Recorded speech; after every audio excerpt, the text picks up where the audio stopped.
This is Austin Liti Limits, where authors talk to authors about books and the craft of storytelling. Sponsored by Blue Ink Review, because typing the end is just the beginning. Find out more at blueinkreview.com. In this episode, we talk with author Stacey Swann.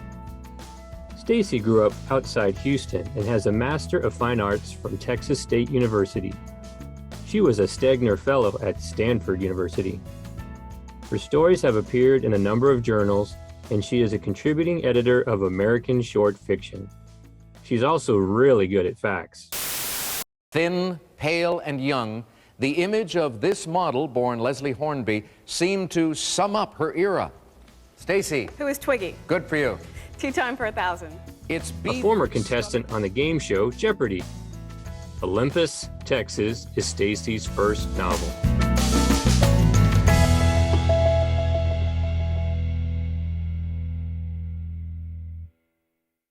Welcome to the show, Stacey Swann.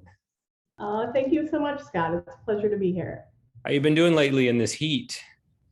You know, it's the strangest thing because it's been like so distressing to see the news stories about weather in other places. You know, it seems really, really dire. A lot of bad weather in a lot of places. And our summer, though hot, has been not nearly as bad as normal. So I know. It's a real cognitive dissonance there where you're like, oh, but yeah, doing all right, but still staying in the air conditioning most of the time. I know we're typically in like hundreds at this point, you know, and it's been low 90s recently. In fact, my mother-in-law is in Montana and it's hotter there now than it is here. And has been a lot of the parts of the summer, which I feel so bad for the people of Montana. I know. They don't have air conditioning up there. No.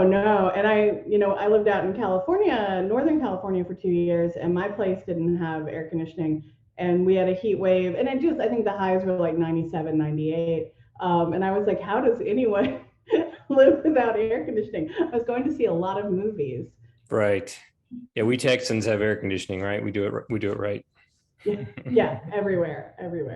So your new book, Olympus, Texas, has been getting some great publicity. It was a Good Morning America book club pick. Can you talk a little bit about that first? Because I know a lot of writers dream of having some publicity like that. Can you tell us how that has affected you over the past couple months, what it's been like? Absolutely. Yeah. You know, it's one of those things. I feel like there's so many sections of being a writer, you know, and there's how much commitment you have to the craft, and there's your talent, and there's working on it. And then there's this business side, and then within the business side, there's just an element of complete luck. So I think these big book clubs now, you just can't plan for them, right? Because there's such a limited number of spots. And I didn't even know that they do everything so much in advance that I didn't even know my book had been sent out to be considered by the book club. So like the big ones they look at now are, of course, there's always Oprah's book club, right? Even though her show is not on, she's still one of the biggies. And then Good Morning America and the Today Show and Reese Witherspoon's book club are all like really huge and coveted by the publishers. And so my book came out in May. They actually sent off my book for consideration way back in the, I think it was October before. So I didn't even know that it was being considered at the time. I was still working through, last minute proofreading and stuff and cover finalization. And then my editor called me, and it was right after we had been doing a lot of work on the cover and trying to figure out, exactly what it was going to look like. And she said, "Oh, Stacey, we're going to have to do another change to the cover." And I just thought it was some like font thing, or we had been like discussing how big Texas should be on the front cover. Mm-hmm. And she's like, "We're going to have to add the Good Morning America seal to the side." And so, of course, was really, really excited. You just can't, again, it's like those little things of visibility. You can't plan for those. And so I felt really lucky and well supported by my imprint too, that they had submitted it. And yeah, it was great. And and the only downside is it made the launch month a lot more nerve-wracking than I think I a bet. normal book launch month. I have a fellow writer friend who had told me they described like the week before your book launch as the calm before the calm, because book launches just usually are a wonderful event, and then you move on with your life with a few more interviews. But yeah, having to deal with film crews and doing lots of stuff for Instagram that they could put on their feed. It was I learned a lot. It was a steep learning curve. I But bet. very, So very yeah, so let's you have the cover is striking and very beautiful. Thank you. Did you have some say in how this was going to turn out?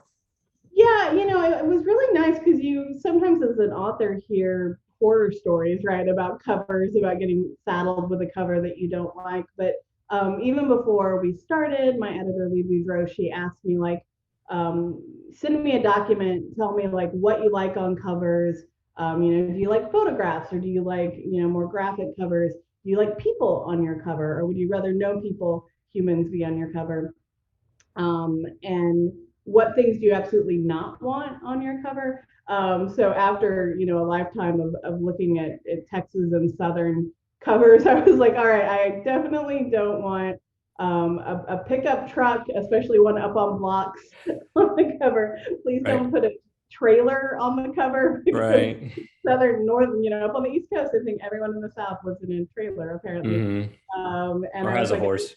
or it has a horse, Mm. exactly. And I was thinking, and preferably no cowboy boots anywhere on the cover, just to avoid the major cliches. So they were really nice, and they had an initial idea, her and the cover designer, which was to put the two mastiffs from the novel, Romulus and Remus, to have the dogs on the cover, and they were going to find someone who does pet portraiture and commission them to like paint the two masses, which I thought was Mm. really cool. And then they went to the marketing team and my publicist and they were like, I don't know, you don't need to do that. People will be confused. The dogs aren't a large enough part of the novel. We don't like that. Yeah. And they returned to the drawing board, and the designer found the artist and illustrator King Zhu, who did the drawing of the tree, and they showed me her work before they got started, and yeah, it's way more beautiful than I could ever come up with. Yes. It's very Yeah. striking and memorable. I love it. So let's talk about the writing of this book. And I've saw in a few interviews with you that it took quite a while, 14 or 15 years to write this book. So I imagine there were a lot of revisions and a long gestation period. And I've asked other authors that have taken a while to write a book like that. How did you stay interested in the manuscript for so long? Because it would seem like, and I know what it's like to have a manuscript close to you, and sometimes you just feel like throwing it in the garbage. How did you not how did you not become frustrated in that long period with this book? I mean, I definitely was frustrated a lot of the time, right? And it's I've just come to accept the fact, I think most writers are like this too, and like you expressed yourself, that we are not the best judges of our work all the time. And so it's really easy to lose confidence in, the novel you're creating, and look at it and think like, this is no good. I should just start something that has the chance to be better. Mm-hmm. So I think for me, what helped was I really loved the characters. I never got tired of the characters. So even though I was getting tired of like the plot or trying to figure out the plot or the layers of revision that it took, so many layers of revision, the characters always felt like people I wanted to hang out with on the page. So that helped. And then I think the main reason that I didn't give up on it is once I was about 6 years in, and I spent a lot of time avoiding the book during that 15 years. It took me 12 years to get it to the point where I got an agent and it was sold, and then another 2+ years that we did more revisions with my editor. But about 6 years in, I told myself, because it was getting hard and I couldn't figure out how to make the ending work, and I was really tempted to just start something else. And I told myself, if you don't, it was my first novel, if you don't finish this, you're not going to learn how to finish a novel. And there's a chance you could do another 5 years and not finish the next book that you have the idea. So I told myself that it didn't matter how bad it was. It didn't matter if it went in a drawer and I never looked at it again. I had to finish it before. I just wouldn't allow myself to stop out of fear that I might never finish a book in my life. Yeah, there is something to be said for that first time when you actually get to the end, and it feels it's a revelation, right? Of like, it's this complete thing, whether it's good or not. You look at the stack of pages and you think of the work, and like, you're like, wow, I actually got to the end. Yeah, and I mean, I think it's a huge accomplishment. Like I teach creative writing a lot and in novel writing classes, and I really feel like writing a novel is like juggling 100 balls at once, right? There's so many parts you have to keep in your head. There's so many, like, it's just a real like kind of monument to what the human brain can do, that we can create these intricate worlds. And so yeah, it's very hard. So thinking about the families in the book, the Briscoes and the Berries, go way back in your memory and tell me which of the characters was the initial inspiration for these families, because the Briscoes are a large family because Peter's philandering. But which one was the initial one for you? Was it Peter and June, or was it one of the kids, or how did it branch out from there? Yeah, and the novel really sprung up with this idea. The seed of the novel was thinking like, what could I do? How fun would it be to combine Greek mythology and those archetypal gods with regular mortal Texans? So I had that idea from the beginning. So I always knew that I was going to have a lot of characters, just because those 12 Olympians, I knew a lot of them would be running through the story. But Right. I would say that the primary focus initially was on Peter and June. And then the longer I worked on the novel, the more pronounced I feel like June became as a central character. I feel like her and March are like the core of the novel. Whereas when I started, I probably thought it was June and Peter, but I feel like it's because of who Peter is as a character, he just begins to feel a little more peripheral at times to the kind of major plot lines going through the book. So that you have such a large cast in this book, how did you keep track of that in the writing process? I have a novel called To Squeeze a Prairie Dog, and it has oh, all right. Yeah. It has it's not a cast as large as yours, but for me, it was a large cast. And I had handwritten notes. I had backstories that I had written out, and it became quite a task to keep track of them all. How did you keep track of your characters? Because the family's quite large. And it is. And I think, and like the way that your novel, To Squeeze a Prairie Dog, I think like you handle this issue of lots of characters really well. In one way, it's helped because there's some characters we don't get to till further in the novel, right? So the governor and the journalist come in. And so we all know all the office workers really well before we're having to add this new world on. And for me, I'm kind of like everybody's front loaded in the beginning of the novel. And I've read in a lot of reviews, and now I've had conversations with a few book groups that, it's tough for people at first, like they'll write little cheat sheets for themselves so they can remember who was who. And in retrospect, I almost wish that I had pushed for a family tree to open the book, because I know as a reader, like I had read this novel in the past couple of years I really loved called The Turner House by Angela Flournoy, and it's a family in Detroit, and they have 13 children, and they have Angela has a family tree on the beginning, and then the first 30 pages I was constantly flipping back to that to keep it all straight. So I know that readers, have a little trouble at the beginning. Kind of filing all the names away. And for me, I really never had trouble with it. And I think it was two things. It was because, one, I knew the Greek gods already, so you remember Zeus and Hera, and they're married, and you remember Apollo and Artemis. So that helped me keep them all straight. And then I wrote the book so slowly, and as I wrote it, new characters. Like Ryan, who is the man that Artie has started dating at the beginning of the novel. he came later, even though in the novel he's there at the beginning. Like it took me a while to find those different plot lines, and so yeah, when you take, it's a perk of taking that long to write a novel. It's all really firm in your head, and you don't forget. Funny. All right, so this is the time in the show where we do the lightning round. It's something that's inspired by Inside the Actors Studio, but it's not their concept. They took it from Bernard Pivot, who took it from Marcel Proust. But this is our version. Are you ready, Stacey Swann, for the lightning round? I used to love watching the Actors Studio, so I never thought I'd get the chance to answer these questions. I know, Larry and I love it too. But this is our own unique list. So are you ready? Yes, I am ready. What is your favorite word?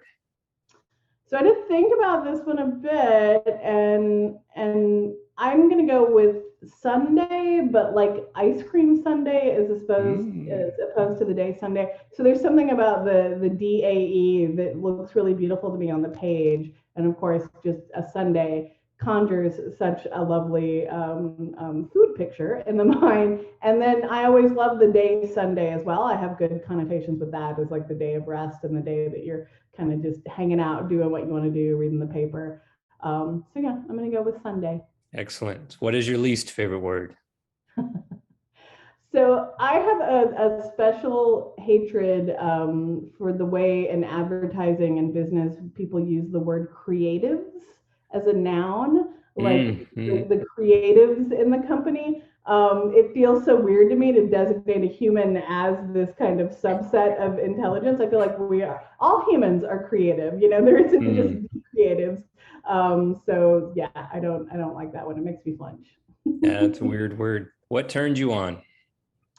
I would say compassion is what what I feel like we all need to see more of too. And then what turned you off? I've got I really turned off by boastfulness, kind of like self-aggrandizing talk, which is really common in Texas, but I also really love Texas. I have an outsized love for Texas. So I've managed to accommodate both things in my head, but don't like boasting. I love Texans who have ego and humility at the same time, someone like Willie Nelson. Yeah, exactly, which I think is very common too. Yeah. So what is your idea of happiness? My idea, I was trying to think of like what gives me the most joy, like moments of joy, and for me it really is writing, and it's quite often like when that moment when I make a new connection, like two things that I didn't think were connected, I see how to connect them in the story, and it's just flowing really well. Like that feeling of joy is whenever I get kind of down about writing. It took me so long to publish the first novel of like, is this really how I should be spending my time? Is this the best way? I would always remind myself, you're never as happy as you are in those moments when you're writing and everything's flowing really well. Yeah, I'm going to interrupt this real quick and say that's my favorite part of everything about being an author is that time you have with the manuscript and you're working it out. And with all the books, I'm always just the happiest at that time. It's the best time. Yeah, and it's been really nice starting this new novel because it's been so long since I started a new novel. Of like, it's really the fun, because when you're having the most ideas, right? So it's just like I feel like I'm throwing everything in a big pot, like all these different things, and just seeing what happens when they kind of meld with each other. And I'm like, oh God, yeah, this is like one of the most fun parts of writing. It's good stuff. Who is your favorite author? I'm going to have to say that it is probably Jane Austen. So she's one of the few writers that I've read all of her works. I'm also a huge fan of Toni Morrison and George Saunders. I've read a lot of their work too. But I think part of it is with Jane Austen, I went in with such low expectations. Like I had gotten in my head, I was in my 20s by then, and I was like, oh, she's this like dry, old-timey writer, doesn't have much to say. And when I started reading it, I'm like, no, she's hilarious. She's just really, really funny and really, really insightful into human nature. Yeah, I adore Jane Austen. I had that same epiphany with Larry Mcmurtry. Oh, did you assume it was? Yeah, I thought it was boring Texas cowboy stories, and he's so great. It's funny. Lonesome and Dove is so funny. and yeah, dialogue, like amazing at dialogue. And what I love too is that his books are weird in Yeah. ways people don't talk about. They go in really unexpected directions. I remember reading Terms of Endearment, and I had already seen the movie, so I thought I knew what the book was going to cover, and it was just going all over the place. And Yeah. I love that kind of like freedom that's in his books. I just finished All My Friends Are Going to Be Strangers. You ever read that one? I haven't read that one. No, do you It's recommend it? it's in the Houston series of terms, and it's another one based in Houston. It's a very weird, funny book. Anyway, if you could be a character of a well-known novel, who would you be?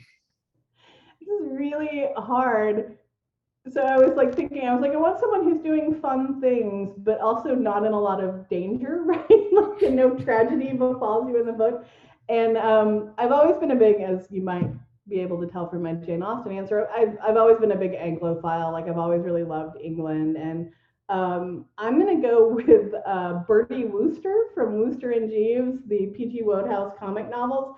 Like Bertie's kind of a fool, but he's a nice person who lives this really nice upper class British life, has his own butler, and then his butler saves him and protects him from everything, even when he gets into problems. So I feel like it's both really safe and comfortable, but also really fun and really funny as well. Excellent. What profession other than your own would you want to attempt? You know, it's something I keep thinking about lately too, and it is politics. I just feel like there's a real need for more regular people to be in politics, and there's it's really fascinating, right? Like in the same way writing is fascinated about people's motives, and how I think fiction really understands how life is messy and complicated, and there's not clear answers. And I feel like that's politics, right? There's never clear answers. It's all compromise, and no one's really happy about anything. Of course, it's all feeling a little more fraught these days, Right. and more polarized. But yeah, I haven't totally ruled that out as something I might do in the future. Stacey Swann for governor. Awesome. We'll start like state representative. We'll start much lower. Okay. What profession would you least want to do?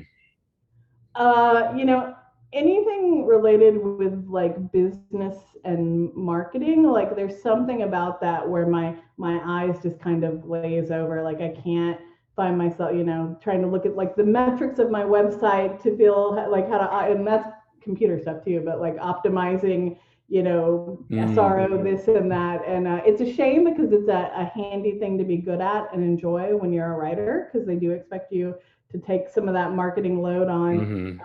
But yeah, if I had a version of my life where I was VP of marketing of some large company, I think I'd be truly miserable.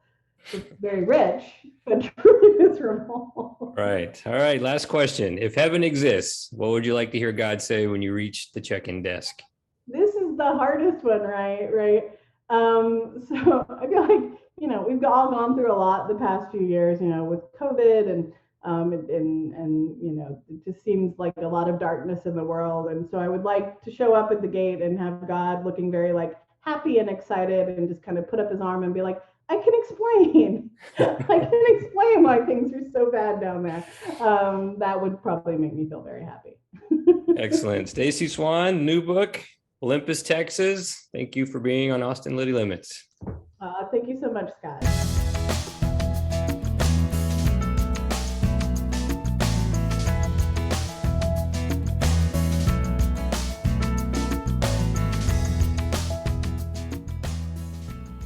This has been a presentation of Austin Liti Limits, made possible with help from our good friends at Blue Ink Review, where typing "the end" is just the beginning.